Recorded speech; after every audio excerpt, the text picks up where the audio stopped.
Walking into the theater on Friday, I had no idea what to expect.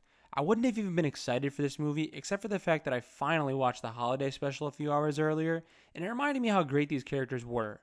Were is the key word there, because as we all know, Phase 4 was a wreck, save for No Way Home, and Quantumania started off Phase 5 by taking a huge dump all over it.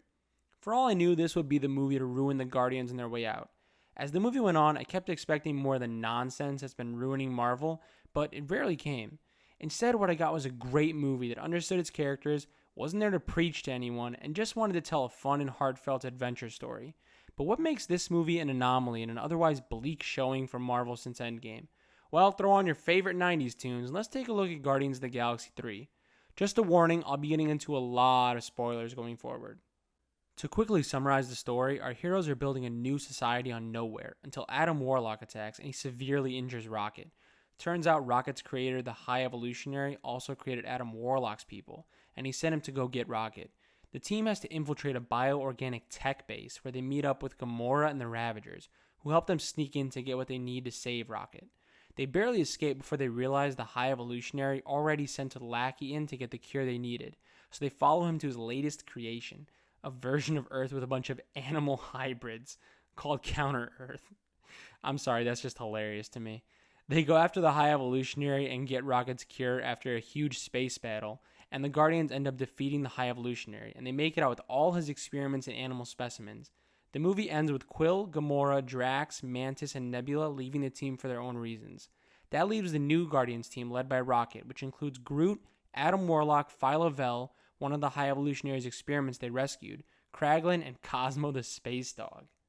To my surprise, I really enjoyed this movie. I think it's safe to say, given Marvel's recent history, fans were left burnt out and uninterested, which is a real shame because there are going to be a lot of people who don't watch this movie because of Marvel's past failures. That's not the fans' fault, though. The blame lies solely on Marvel for allowing their brand to be tarnished with those shitty movies and shows. I've got to say, the biggest thing that sets this movie apart for me was the stakes. Given the fact that this is the last Guardians movie, there was a sense that any character could die at any time, and they played into that very heavily. It is true no characters ended up dying, but the movie still felt heavy and emotional at times when certain characters were on the verge of death. Personally, I have no issue with all the characters surviving because I've always hated this idea that the only way a hero's story can end is with death. There's ways to write a character out of a story and let them enjoy a happy ending after all they've been through, and this movie does a great job with ending its characters' arcs.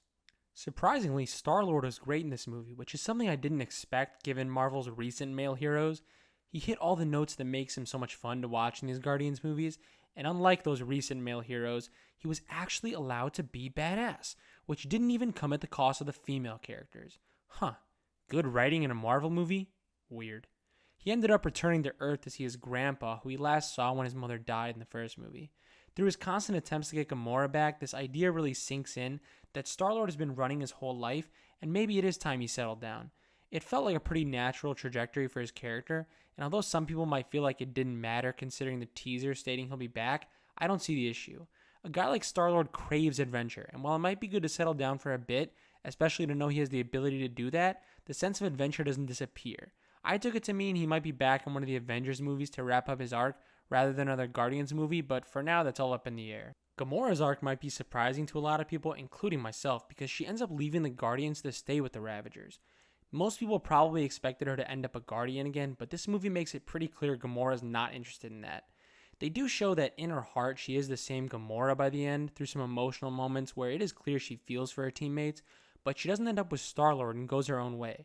A lot of people seem to have an issue with that, but I don't.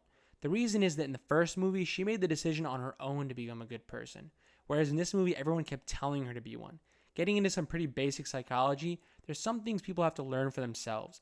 Trying to force someone into something usually ends up with them feeling threatened and standing firmly and aggressively by their beliefs, which Gamora did in this movie.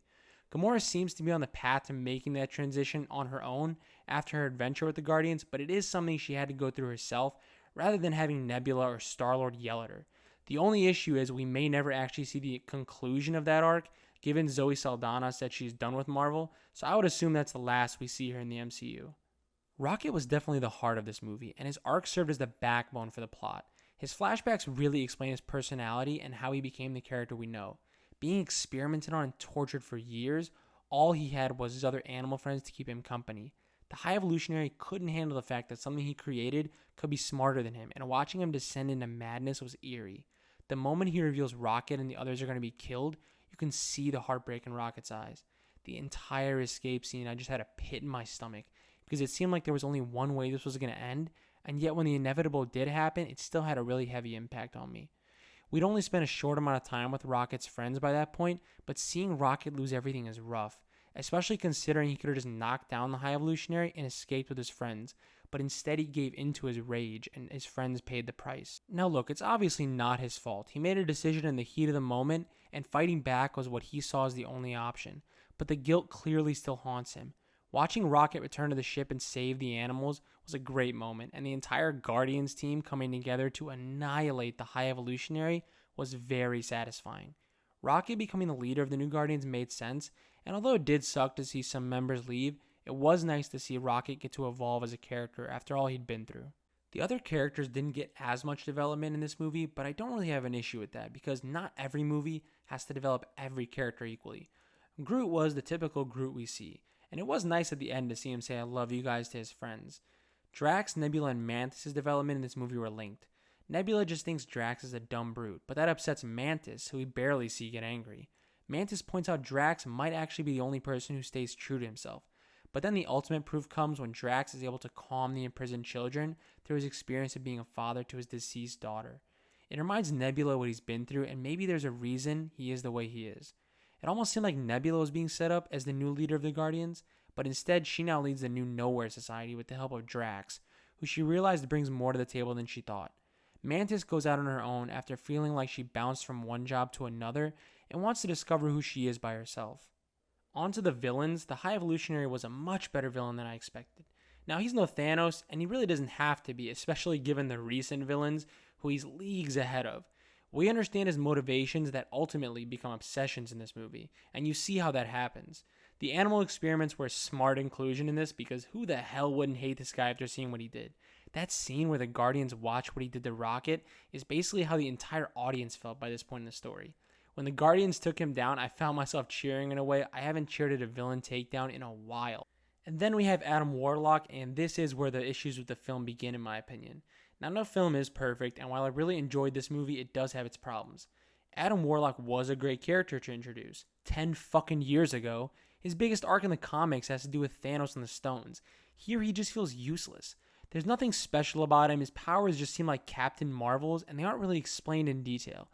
That being said, his arc from villain to hero makes sense within the context of the movie, when he watched his mother die as a result of the High Evolutionary, and then he ultimately gets saved by Groot, regardless of all that he's done. I genuinely did think Star-Lord was dead until he saved him, which was a moment I enjoyed. I just can't help but feel like he would have been better utilized if he was a main character in the second movie. And that does lead me into a few of the smaller issues this movie had. Like, you can definitely tell James Gunn actually wrote this script himself because it indulges in all his favorite tropes, which can be annoying at times. There's also a lot of plot inconsistencies which James Gunn has tried to explain after the movie's release, but they still don't make sense. Star-Lord apparently forgot his helmet, the one thing that allows him to breathe in space. Bullshit, man! Bullshit! My issues with this movie are definitely minor gripes, though. Frankly, I was just excited to be finally watching a movie that actually felt like old Marvel. That being said, it changes nothing about the direction Marvel's headed in. Gunn is gone and he confirmed there's not going to be a Volume 4. One movie isn't going to undo the years of damage Marvel has done to their brand. It would be nice if they learned from this movie and improved on their future releases, but let's be honest, does anyone actually believe they're going to do that?